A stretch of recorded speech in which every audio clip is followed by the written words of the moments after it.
Jai Hind friends. So in this series, we will discuss about the constitution. हम उस बारे में बात नहीं करेंगे कि फंडामेंटल राइट्स क्या हैं इस सीरीज में, डायरेक्टिव प्रिंसिपल्स क्या हैं, राष्ट्रपति की क्या पावर है, प्रधानमंत्री का क्या रोल है, बजट कैसे एलोकेट होता है, उस बारे में हम बात नहीं करेंगे। यहाँ पर हम बात करेंगे कि जो मैन मेड कॉन्स्टिट्यूशन है और रिलीजियस कॉन्स्टिट्यूशन है, क्या ज़रूरत पड़ी कि रिटन कॉन्स्टिट्यूशन बनाया गया, कुछ जो ज़रूरत होगी तो उस ज़रूरत तक हम इस सीरीज़ में पहुँचेंगे। अगर आपको इंटरेस्टिंग लगे तो आप ज़रूर इस सीरीज़ को पूरा देखें। तो थोड़ा पहले हम बैकग्राउंड डिस्कस कर लेते हैं कि कैसे रिटन कॉन्स्टिट्यूशन तक पहुंचा गया और फिर रिटन कॉन्स्टिट्यूशन के का कंपैरिजन धार्मिक कॉन्स्टिट्यूशन से और रिटन कॉन्स्टिट्यूशन का बेनिफिट अगर नहीं होता रिटन में संविधान तो क्या फ़र्क पड़ता, और है तो क्या फ़र्क पड़ता है। तो इस सीरीज़ में हम वो बात करेंगे। पहले यू कैन से इन एंशियंट इंडिया या मिडेवल टाइम में क्या था कि कोई रिटन में कॉन्स्टिट्यूशन नहीं था, धर्म ही संविधान था। धर्म ने जो बोल दिया वो सही था और लोग उसको मानते थे और फॉलो भी करते थे। तो अगर उस टाइम को अगर आप देखें, जहाँ पर वैदिक टाइम को पशुचारण इकोनॉमी, रोज कमाना और खाना, तो बहुत ही कम इकोनॉमिक ग्रोथ, कोई सेविंग नहीं थी। तो लोग मंदिरों में पूजा करते थे उसी से जितना उनके पास होता था, अनाज से, और वो अनाज भी कितना जो अवेलेबल था उसमें से भी कुछ हिस्सा। अगर आप सिखिज्म को देखोगे तो उसमें 10वें हिस्से की बात करी गई है। हर धर्म में इस तरीके की बात है कि जो आपकी कमाई है उसका 10वां हिस्सा। लेकिन जो धर्म ही संविधान था, कोई रिटर्न में नहीं था, तो जो उस टाइम पे समुदाय होते थे, ट्राइब्स थे अलग अलग, उनमें जो हेड होता था किसी एक को बना देते थे, जो बुजुर्ग होता था, समझदार होता था, उसी का ही फैसला आखिरी होता था। एग्जाम्पल, वो काफ़ी टाइम तक चलता रहा। एग्जाम्पल, आपने बुलंदी मूवी तो देखी होगी अनिल कपूर की, ठाकुर साहब ने जो फैसला सुना दिया। तो इस वजह से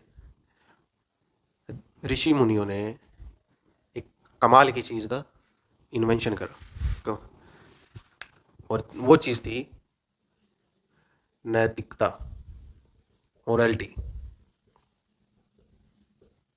मोरालिटी स्पेलिंग में रॉन्ग। जैसे ही नैतिकता का जन्म हुआ तो इसने समाज में एक बदलाव लेके आया।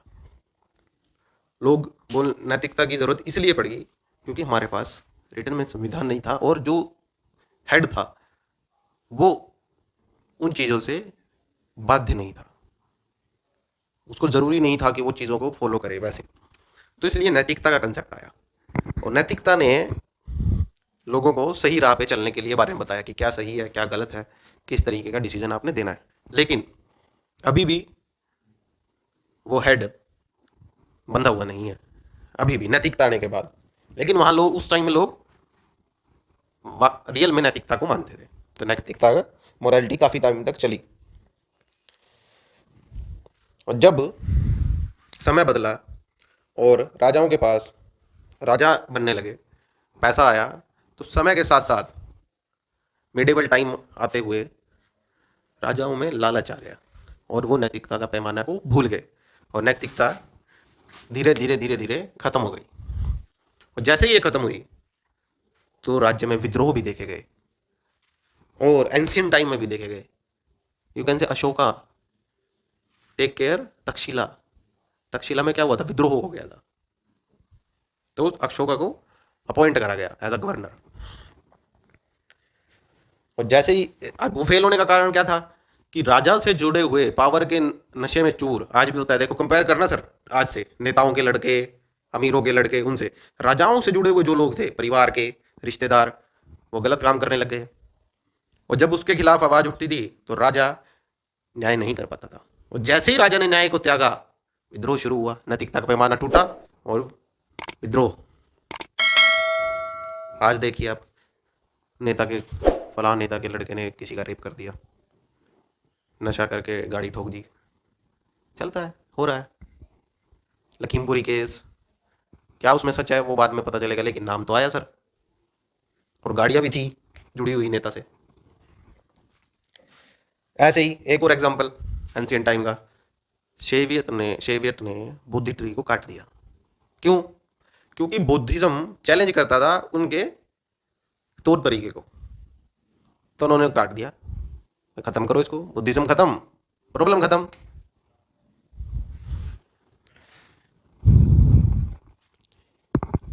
और ये चीज़, इस तरीके की चीज़ें चलती रही 1947 तक। अंग्रेजों ने भी करा। अंग्रेजों ने लिखित में रिटर्न में और ऐसे रूल बनाए जिससे वो शोषण कर सकें। और यही चीज़ अंग्रेजों की एक बहुत अच्छी थी कि उन्होंने एक रिटर्न में वो लेकर आए। तब नैतिकता का मतलब क्या था? आप बोले कि जुबान पर सब कुछ हो जाता था, और आज की डेट में जुबान कहाँ है? कहीं नहीं है। जुबान की कोई वैल्यू ही नहीं है। कहाँ पे मिलेगी वैल्यू? पंचायत में, गाँव में। अगर बची हुई है तो गाँव में बची हुई है, शहरों में नहीं। और जैसे ये राजा जो ये उल्टे काम करने शुरू करे इन्होंने, तो एक ग्रुप जो कथाकथित बोला, जिसने दावा करा कि हम पृष्ठ हैं, धर्म गुरु हैं, उन्होंने इन राजाओं की कुरीतियों को धर्म से जोड़ दिया।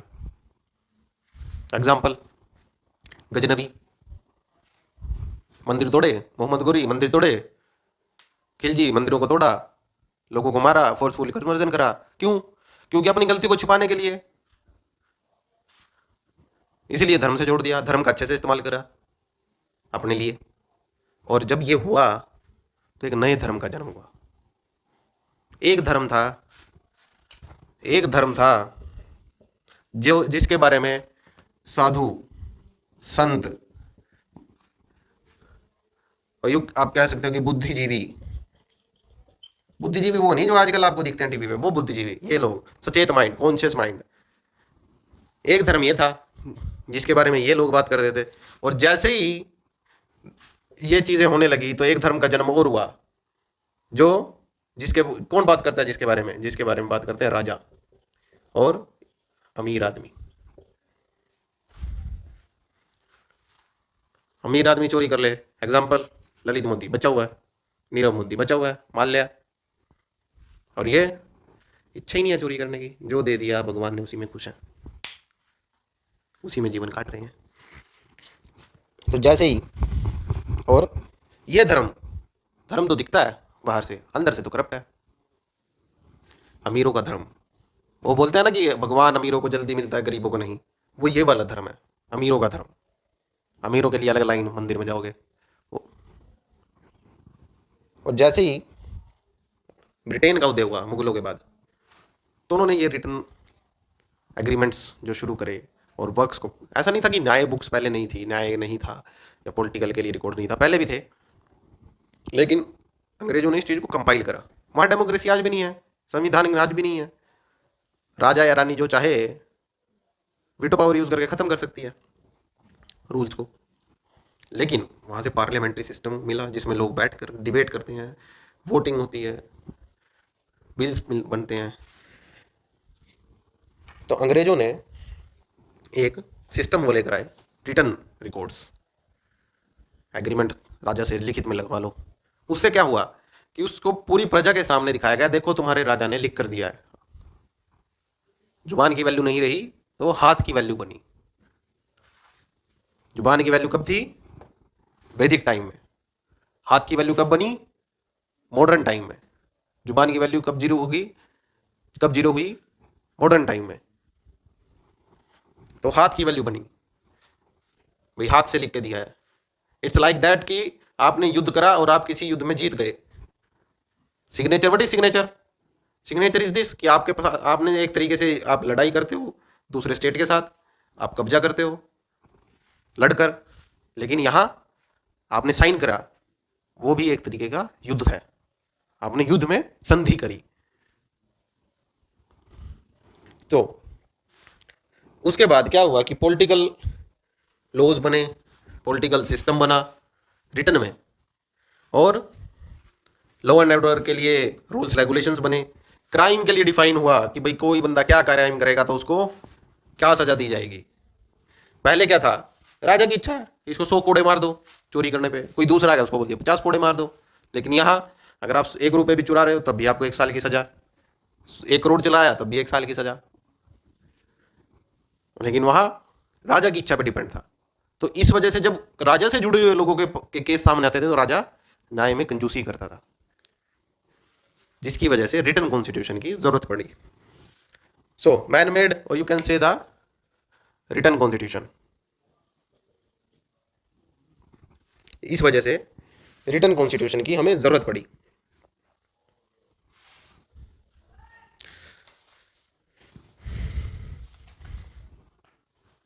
सो क्या रीजंस रहे मैन मेड या रिटन कॉन्स्टिट्यूशन के? जरूर कुछ रीजंस रहे, अभी बात कर चुके हैं। गलत फैसले और न्याय में बंटवारा, अलग अलग अलग अलग न्याय, इस एक जैसा समान नहीं था। आज क्या है, समान है। डिपेंड करता है आपको क्या मिलेगा, वकील मिलेगा आपकी पैरवी करने के लिए, दूसरे को क्रिमिनल को भी वकील मिलेगा उसकी पैरवी करने के लिए। वो सज़ा कम कराने की कोशिश करेगा, ये सज़ा बढ़ाने की कोशिश करेगा। आपको क्या मिलता था, मौका मिलता था। तो अब वहाँ क्या था, वकील सिस्टम नहीं था। You can say judiciary weak थी, ये थी नहीं। नेक्स्ट, सजा फिक्स नहीं थी, किसी को कम किसी को ज़्यादा। और इन्वेस्टिगेशन सिस्टम नहीं था, नो इन्वेस्टिगेशन सिस्टम। और क्यों, मोरालिटी फेल हो गई, नैतिकता को लोग भूल गए। रीजन सर बहुत रीजन है। दास प्रथा,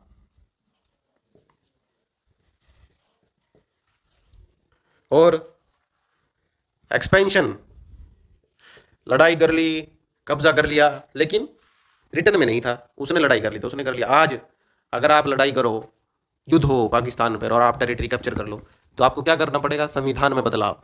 you have to add that name.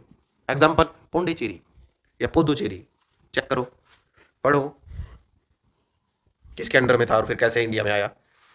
Equality, जो वैदिक सिस्टम, वर्ण सिस्टम, बराबर वर्ण सिस्टम कोई बुरा नहीं है सर, वर्ण तो बहुत अच्छी व्यवस्था थी। डिवाइड ऑन ड्यूटी, काम के आधार पर लोगों का वर्गीकरण करा गया और उसके बीच में इक्वलिटी थी, कोई डिवाइड नहीं था। वो तो बाद में जाति प्रथा जनरेट हुई। आप हिस्ट्री की सीरीज देखोगे मेरी तो उसमें आपको पता चलेगा। Equality broken, social divide generate rise, और नए क्राइम आए, न्यू क्राइम। कैसे, चोरी से रेप, पहले भी था लेकिन सामने आए। और राइज इन इकोनॉमिक स्टेटस, जैसे ही इकोनॉमिक स्टेटस बढ़ेगा तो कोई क्यों किसी से दबना चाहेगा, वो सोचेगा यार मैं अपना काम करता हूं, क्यों मैं इसके नीचे गुलाम बन कर रहा हूं, क्यों मैं स्लेव बन कर रहा हूं। और one more last you can say king order is final. इन सब चीज रीजंस ने मिलकर समय के साथ, और भी प्रथा थी, सती प्रथा, मूर्ति पूजा का गलत यूज होने लग गया, तो उसका इसलिए बोला गया दयानंद सरस्वती के द्वारा कि वेदों की ओर। तो ऐसे और भी बहुत है, आप इसमें ऐड कर सकते हैं। तो ये सब रीजंस मिलकर जिन्होंने फोर्स करा किस इंडिया को या दुनिया को रिटर्न कॉन्स्टिट्यूशन की तरफ, जो बताए कि क्या कॉन्स्टिट्यूशन के हिसाब से आपने काम करने हैं पब्लिकली, और रिलीजियस आप अपने घर पर करें, अपने प्राइवेट सर्कल में करें। So that's all about for today at this lecture. हम इस चीज़ सीरीज़ को कंटिन्यू करेंगे, बात करेंगे कि इसके बेनिफिट्स क्या हुए। टिल देन, जय हिंद।